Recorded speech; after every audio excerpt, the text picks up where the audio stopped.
This is Decoded, the video engineering podcast by Fora Soft, Episode 5, Frame Rate, Motion, and the Quirks of Human Vision. Welcome to today's deep dive. You know, it is kind of funny, if you look at the most cutting-edge video technology we have right now, we're talking 8K resolution, high dynamic range, these massive virtual reality headsets. It all fundamentally relies on a magic trick. Right, a really old trick. Yeah, a trick that any kid can pull off with just a notebook and a pencil. Oh, you mean like drawing a little stick figure in the bottom corner of the first page? Exactly, and then you flip to the next page, you draw the stick figure just, slightly to the right, and so on. And when you flutter those pages through your thumb, that little pencil man actually looks like he's running across the page. The classic flip book. That is really the central analogy for our deep dive today. We are getting into the intersection of motion, time, and human perception. That's a huge topic. It really is. Our mission today is to understand how computers and cameras turn still images into moving video. We're going to explore why we are still stuck with 100-year-old frame rates and, this is the crazy part, how engineers literally hack our biology to compress massive video files without us ever noticing. Yeah, it's an incredible high-wire act. We are surrounded by screens all day. But, most of us have no idea that the video we are watching is stitched together by historical compromises, optical illusions, and just invisible math. Let's start with the most famous frame rate in the world. Because if you pull out your phone right now, it can probably shoot video at 60 or even 120 frames per second. Valuably, yeah. But if you go to a premium state-of-the-art cinema tonight, that $1 million projector is stubbornly running at exactly 24 frames per second. Why are we still using that number? Well, to find that answer, you actually have to look way back to 1929. That's when the Society of Motion Picture Engineers was trying to establish the very first international rate for sound film. Because before that, silent films were just cranked by hand, right? Exactly. The speeds were entirely up to the projectionist in the booth. Sometimes comedies were cranked faster just to make them look zanier and more frantic. But once you add a synchronized optical soundtrack, the one running alongside the physical edge of the film, you can't just mess with the speed anymore. No, you really can't. If the film runs too slow, the audio pitch drops and it becomes this distorted, demonic growl. Yikes. So they had to pick a speed and stick to it. Right. That need for audio fidelity forced the industry to standardize.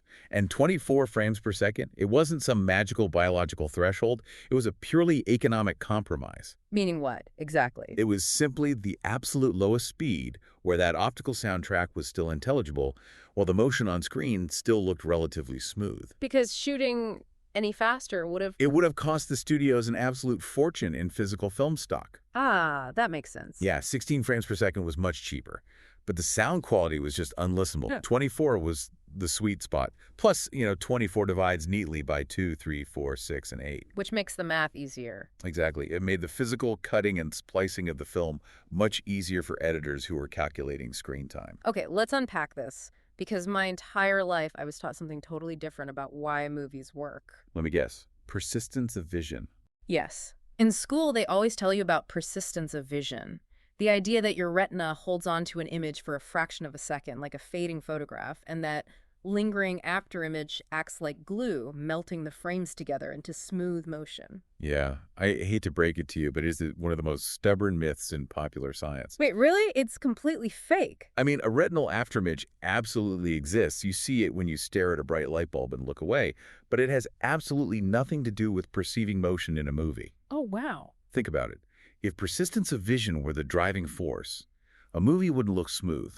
It would look like a blurry, overlapping mess, with the previous frame bleeding over the current one. So what is actually happening in our brains when we watch a movie, if not that? It actually relies on two totally distinct biological mechanisms. The first is a cognitive process called apparent motion. Sometimes people call it beta movement. Beta movement, okay. Yeah. Your brain actively analyzes the gaps between two slightly shifted pictures and draws a logical conclusion and says, image A was here, image B is there, so this object must have physically moved through the space between them. So your brain is literally generating the motion internally. Exactly. And for apparent motion, 24 frames per second provides plenty of data points for almost everything a movie does. People talking, walking, gesturing. But there's a second threshold at play here. What's the second one? It's called flicker fusion. This is what happens when a light blinks so incredibly fast that your eye stops seeing the separate flashes and just perceives a steady, continuous glow. Like a fluorescent light bulb. Perfect example. Mhm. Think of a fluorescent tube in an office building. It's actually pulsing on and off, but it pulses so fast we just see steady light. Which presents a massive problem for cinema, I would imagine, because 24 frames per second might be enough for apparent motion, but 24 flashes of bright light per second in a pitch-black room would look like a horrible strobe light. Oh, it would be awful. You'd have a splitting headache before the opening credits even finished. So how did they fix it? The flicker would be unbearable, right? Huh. To solve this, century-old mechanical projectors use a brilliant workaround. The physical film strip is only advancing through the projector at 24 frames per second. But sitting right in front of the projection lens is a rotating metallic blade. Like a physical shutter that spins like a fan. Exactly like a fan. While a single static frame is sitting in the projector gate, just being blasted with light onto the screen, that blade spins and physically blocks the light 2 or 3 times. That is wild. So you're looking at the exact same photograph, but the projector is artificially cutting it to black multiple times in a fraction of a second. Right. A 2-blade shutter gives you 48 flashes of light per second. A 3-blade shutter gives you 72 flashes. And your brain just doesn't register the black. Exactly. You are still only seeing 24 discrete images of motion, but you are getting 72 pulses of light. It completely tricks your flicker fusion threshold. Which introduces a fundamental concept for video engineering then. The frame rate, like the actual motion information, and the screen refresh rate, the delivery of the light, are 2 completely different things. You hit the nail on the head. That makes perfect sense. The information updates 24 times, but the light refreshes 72 times.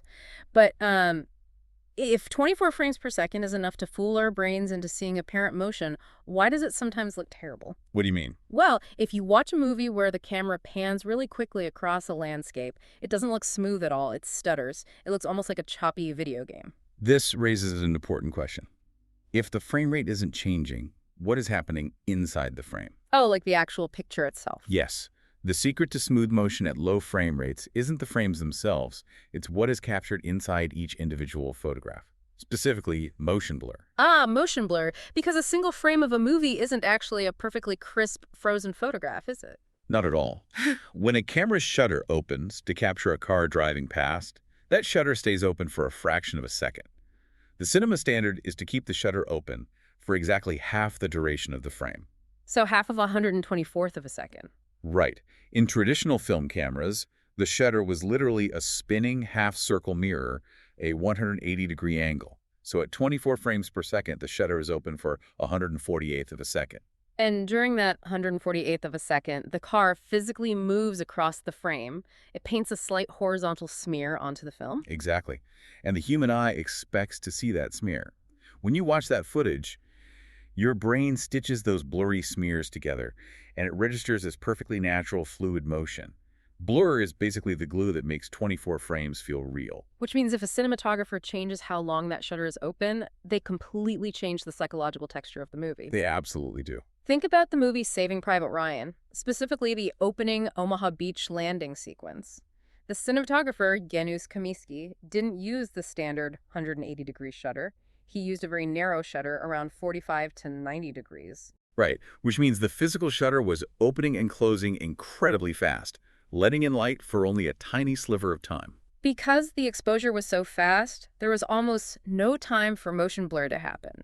Every single frame became a razor-sharp, perfectly frozen image. And it completely changed the feel. Yeah, the motion loses that connecting smear, it becomes staccato, it just jumps from frame to frame. Every explosion, every grain of sand flying through the air looked sharp and jagged and chaotic. It was profoundly harrowing. It really was, and it completely changed how modern action scenes are shot. It proves that motion blur is doing massive amounts of psychological work. But watching a movie in a theater is one thing. Trying to watch that same 24-frame movie on a television introduces a totally different nightmare. Because of the refresh rate. Yes.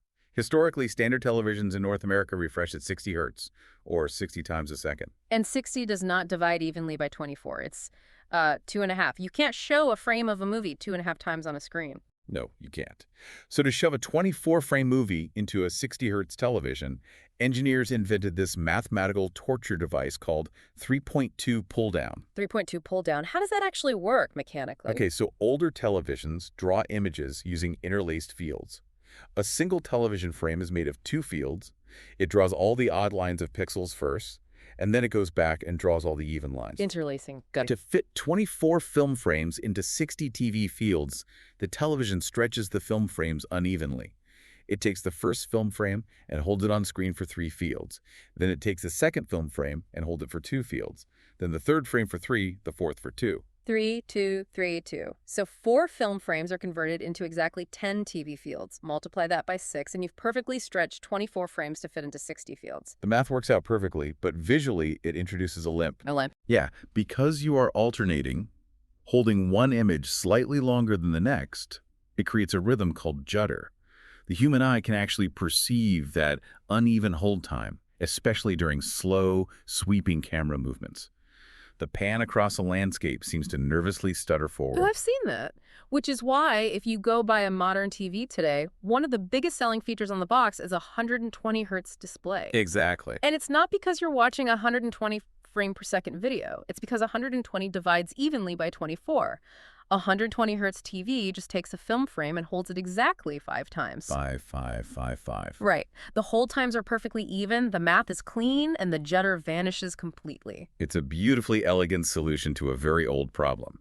But if you think 3.2 pull-down is a weird mathematical compromise, wait until we look at actual broadcast television frame rates in North America. Okay, here's where it gets really interesting. Because if you actually look at the technical specs of a North American broadcast TV signal, it doesn't run at 60 frames per second or even 30 frames per second. It runs at an absurdly specific number, 29.97 frames per second. 29.97. It honestly sounds like a typo in a technical manual. How on earth did we get stuck with a frame rate that has a decimal point? We had to travel back to 1953 to the birth of color television. Before that, American television was black and white, and it ran at a perfect, clean 30 frames per second, locked directly to the 60 hertz alternating current of the U.S. power grid. Everything was simple. Everything was simple. Then the industry decided to introduce color. But you can't just invent a brand new color TV signal and tell everyone to throw away the millions of expensive black and white TVs they just bought. Exactly. The new color signal had to be completely backwards compatible. So the engineers at the National Television System Committee, the NTSC, faced this massive constraint. They had to fit the new color information into the exact same 6 megahertz radio frequency channel that the black and white signal used. I picture it kind of like a highway. Okay, how so? The black and white picture data is this massive semi-truck taking up the main lane. The audio data is a smaller delivery van driving in the right lane. And the engineers have to somehow squeeze a third vehicle, like a sports car, carrying the color data onto this already packed highway without causing a crash. That is the perfect analogy. So they tried to sneak the color data into the high-frequency gaps of the black and white signal. They called it a color subcarrier. But they had a collision. The sports car hit the van. Basically. The new color signal started interacting with the audio carrier wave. They were beating against each other, creating an interference pattern. If you turned on a TV, you would see a highly visible, ugly ripple pattern crawling right across the picture. Oh, that's terrible. So they are completely trapped. You can't move the sound frequency because all the old black and white TVs are hardwired to look for sound at that exact spot on the dial. And you obviously can't abandon color. Did they just have to accept a ripple on the screen? Well, they found a backdoor. The only variable they had left to play with was the speed of the video itself, the line frequency. They slowed the entire broadcast down. By how much? By exactly 0.1%. 0.1%. That's tiny. But that tiny shift was just enough to move the interference ripple into a visual blind spot where the human eye barely registers it. The old TV receivers took the tiny speed change in stride, but the math is merciless. Right. If you take a flat 30 frames per second and you slow it down by 0.1%, or mathematically divide it by 1.001, you get exactly 29.97 frames per second. And we are still using it today. I mean, we turned off analog television broadcasting in 2009. We live in a world of digital streaming. But we kept 29.97 just to remain compatible with all the archival footage and broadcast equipment we've built up over the last 70 years. It's crazy. It's a temporary duct tape fix from 1953 that just became permanent architecture. And it created an absolute nightmare for video editors trying to keep track of time. Because if a second of video is no longer exactly a second of real time, how do you accurately label your frames? Right, because video editors use time code. It looks like a digital clock. Hours, minutes, seconds, frames. Every single frame gets a unique address. Yes, but if the video is actually running slightly slower at 29.97 frames per second, but your timecode counter thinks there are a full 30 frames in a second, your video is going to slowly drift away from the actual clock on the wall. By how much? Over the course of a 1-hour television program, a timecode counting at 30 frames a second will overrun the real-world wall clock by about 3.6 seconds. That sounds small, but in the broadcasting world, that is catastrophic. Oh, completely.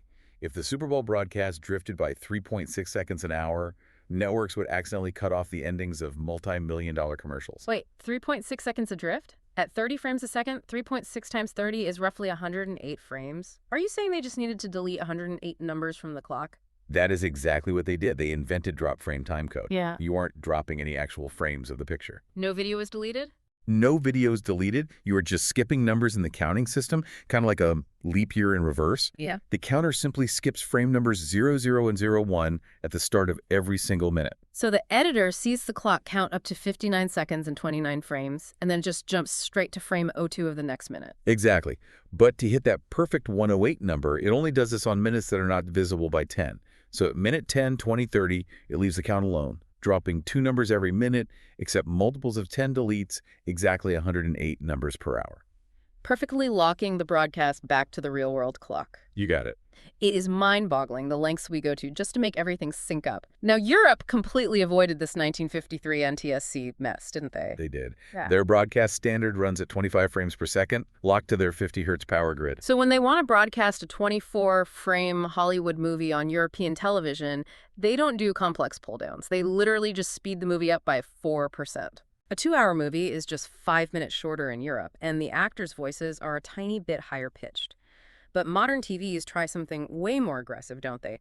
They try to turn 24 frames into 60 or 120 frames by letting an AI invent new frames. Motion interpolations. It's a huge feature now. The television analyzes frame A and frame B, mathematically guesses what the middle would look like, and synthesizes a brand new frame to slot in between them. And it often looks terrible. The TV is guessing in real time, so if a football is thrown across the screen, the algorithm can't always track it perfectly. You get these bizarre digital artifact smearing or a weird blurry halo tearing around fast-moving objects. The technical artifacts are definitely a major problem. But, even when interpolation works perfectly, audiences still hate it. Because of the soap opera effect. Exactly. It creates the soap opera effect. Right. It makes a gorgeous, expensive cinematic movie look like it was shot on a cheap camcorder in a brightly lit studio. Which gets to a really fascinating cultural point. When filmmakers deliberately push the boundary, like Peter Jackson shooting The Hobbit at 48 frames per second, or Ang Lee shooting Billy Lynn's long halftime walk at 120 frames per second, the audience pushes back. They absolutely hated it. People said it looked too real, or, ironically, that the ultra clarity looked cheap. It lacked that magical motion blur of 24 frames. Frame rate isn't just an engineering spec, is it? It's a cultural language. We have been trained over a century to read 24 frames per second as storytelling. It's true, which forces us to look at the massive data consequences of all this.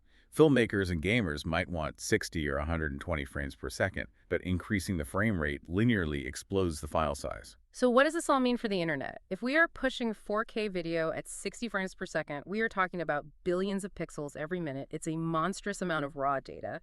How does a Netflix stream even survive without instantly crashing your home router? By being ruthlessly biologically efficient. The only way streaming video works is by throwing away massive amounts of data that human biology simply cannot perceive. How so? What's fascinating here is that the entire architecture of video compression codecs like H.264 or HEVC rests on exploiting the blind spots in our own eyes. It's called psychovisual compression. Psychovisual compression. Okay, and our sources outline 3 specific hacks that codecs use against us, right? Yes. The first hack relies on the fact that your eyes care way more about brightness than they do about color. Ah, rods and cones. Right. Your retina has about 92 million rod cells, which only process brightness and contrast, but you only have about 4.6 million cone cells, which process color. Your hardware prioritizes luminance over chrominance, but a massive ratio. So video codecs treat the file the exact same way. They use a technique called chroma subsampling. Which is brilliant. I like to think of it like a coloring book. The codec maps out the brightness of every single pixel in high resolution. That's the sharp black outline of the coloring book. But for the color, it groups blocks of pixels together and just slops a single average color over the whole block, like a kid using a giant crayon. That's a great way to picture it. They throw away up to 75% of the color data in the file.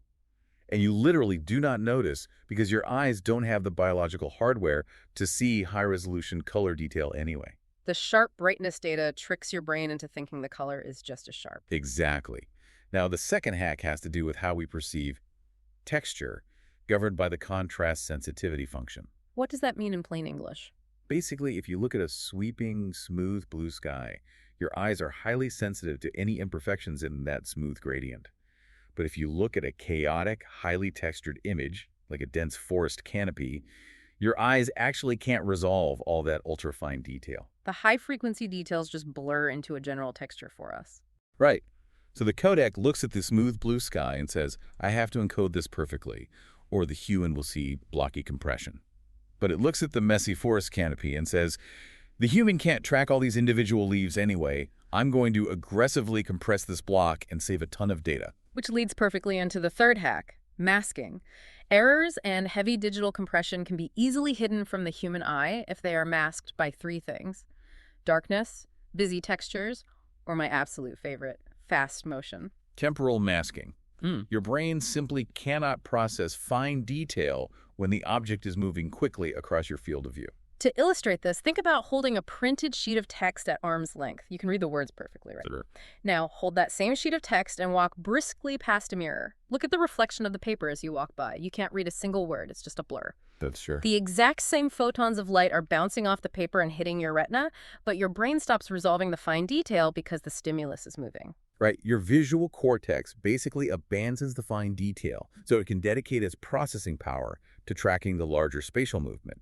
And video codecs know you do this. They use it against us. Completely. Yeah. During a really fast camera whip pan, or right after a jarring hard cut, your brain undergoes saccadic masking. It briefly shuts down visual processing to reorient. The codec uses that exact millisecond to drastically drop the video quality. It aggressively compresses those fast-moving frames because it knows your brain is just too busy reorienting to notice the drop in resolution. It's a magic trick happening in real time, saving massive amounts of byte rate so your stream doesn't buffer. It's incredible. Video isn't just a container of pixels. It is an intricate dance between the physical physics of light, historical engineering compromises, and the exact biological limits of the human visual system. That is beautifully said. If we connect this to the bigger picture, understanding these underlying systems gives you so much power over your own media. It explains why a cinematic pan looks different than a soap opera. It helps engineers design low streaming codecs. It even helps you realize why turning off that terrible motion smoothing setting on your new TV suddenly makes your living room feel like a cinema again. Right, it puts you back in the driver's seat. But I want to leave you with a final thought to mull over today.